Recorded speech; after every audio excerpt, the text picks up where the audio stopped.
In this second part of engaging your audience online, we're going to look at the way that successful B2B marketers are using Web 2.0 technologies to engage their audiences online and create a different interaction online, as opposed to, again, just presenting content to their markets. So I think this is an interesting way to begin this discussion. Look at the way that Sandra Lopez, the Integrated Marketing Communications Manager at Intel, describes what they're trying to do online. They no longer want to speak to the community, they want to speak with the community and engage the community. So what does that mean from Intel's perspective? Well, I think it can be seen pretty clearly in their website. Say you run a search on Google, of course, for Intel servers. So you get a site with a link to an Intel website. If you go into that website, what you get is something that starts to look like a practice group page for a law firm. Now the difference here, though, is that you see how much content is really on this page, and this is where we start to get into engagement. Many options for how you can start to get the content from that page. So of course, in the center section here, what you have is the description of this particular product, not unlike the description of a practice group page, but then let's start to widen the circle a little bit. You have animations and demos of the way that the product works. You have blogs that allow people to communicate with Intel. Intel is presenting information on what they find important. You can engage with them this way. Then you have downloads of white papers. Then you have interactive media that show the way that they work compared to other potential processors that you might be looking at. Then you have the ability to sign up to receive newsletters and magazines and additional information. Then you have the ability to get all that information through RSS feeds that are topical, subscription-based, quick little news feeds that show up in your browser. Then you have the ability to sign up for events and for training online. And then of course you have the ability to contact them directly. So this is where engagement starts to come into play. Now think about the typical law firm practice group page. You land on the practice group page, you have descriptive information about the practice, you can link to a list of all the lawyers that are in that practice group. You may be able to see a couple of articles or events that are associated with it, but it's essentially, for most firms, still a dead end there. And what you end up with is running down, and you don't have a whole lot of different areas you can go to. Now look at that compared to what you have here on the Intel site. They want to, again, communicate with their audience online, not to them. So they give you interactive options like events and training and blogs and RSS feeds, animations, way to interact with the site, all in one single place. Now think about that from the perspective of a practice group page. Let's look at another example, Accenture. Now everybody probably knows that Accenture has done this fantastic series of case studies around high-performing businesses. Their idea was they went out, they surveyed hundreds of high-performing businesses, and they essentially distilled down those key elements that make a high-performing business, according to Accenture. And they bring that concept through in everything that they do in their marketing. But let's look at what happens when you run a search in Google for outsourcing. Now, outsourcing is such a general term that the ability for Accenture to naturally appear number one in that list, very difficult. So interestingly, what is number one in that list? It's actually Wikipedia, which we talked about earlier. But what Accenture has done is they've purchased, through keyword purchases, search engine marketing, the top spot in Google. One of the things I want you to notice here is, look at this little subtle thing that they're doing. They're doing a little bit of A/B test marketing. So you've got outsourcing with the tag, grow your business, learn the 7 rules for outsourcing success today.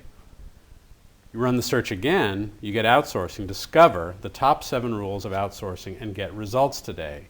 Similar, which one of these is going to result in more clicks to their website? That's something they want to know. That's something they're testing, and every search engine marketer should test.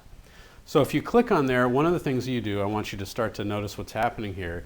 You don't land on a general practice group page, because essentially this is an outsourcing practice. What you land on is a mini site that is completely dedicated to the value they're trying to give you, and that they start to demonstrate to you through this Discover the Rules of Outsourcing.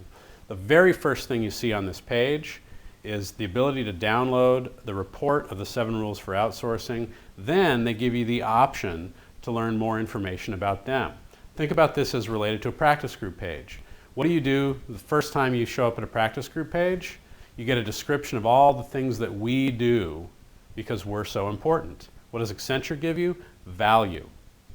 The 7 rules for outsourcing. If you want to know more, you click through to their outsourcing practice page. And then you start to get information on the services that they can provide. But they don't stop there. What they give you then is the ability to watch videos if that's the way that you want to interact with them. If you click through and watch one of these videos on the 7 rules for outsourcing, you can also sign up for news and alerts. You can request their services. You can get site feedback. If you sign up for a newsletter, what appears in your inbox is something that looks like this. This is actually a sample of their newsletter. If you click on one of these links in here, what does it take you to? Another way to engage with them through a podcast, which you can subscribe to receive additional information going forward. And then you also, of course, can sign up and contact them directly. Let's look at another great example of using these tools for engagement online. American Express's Members Project. So if you happen to be watching the Live Earth concert or seen some of these things recently, you've seen some of these terrific ads with Martin Scorsese. You've got Sheryl Crow. You've got others who are really known for their individuality, really well respected and well liked, talking about the American Express Members Project, wherein American Express members can select the type of charity that they want American Express to contribute to. They can vote on other people's charities and so forth, and you can interact with American Express in this way. This is what we call cause marketing. So look what happens if you run a search for, say you watch the advertisement, and then you say, I want to learn more about that. So you go to Google, as you are wont to do, and you run a search for Members Project. So first thing you notice is you get back a site called membersproject.com. It's not americanexpress.com/membersproject. It's a mini site dedicated to this project. The next thing you see is you start to get interactive multimedia even on this page. So the next hits are YouTube videos of the advertisements for the Members Project. How do you want to interact? Do you want to go to the site, or do you want to just see those videos? They're making those choices available to you. If you do go to the site, you get what again looks like a mini site landing page. It says this is what the Members Project is about. If you're a card member, sign up here, register, tell us about your charity, tell us about the vote. We'll look at the voting and you can decide what you want us to contribute to. But it looks simple, but look what they're actually doing. These are all the ways on this landing page they're giving you to interact. You can watch a tutorial on the project. You can see what people are voting on right now. Again, community-based. You can add charities to your watch list and see how people are voting. You can sign up to get email alerts. You can sign up for RSS feeds. You can chat. You can get a widget, which essentially means you can take a section of this site and stick it on your desktop so that you can essentially be interacting with and tracking the site all the time.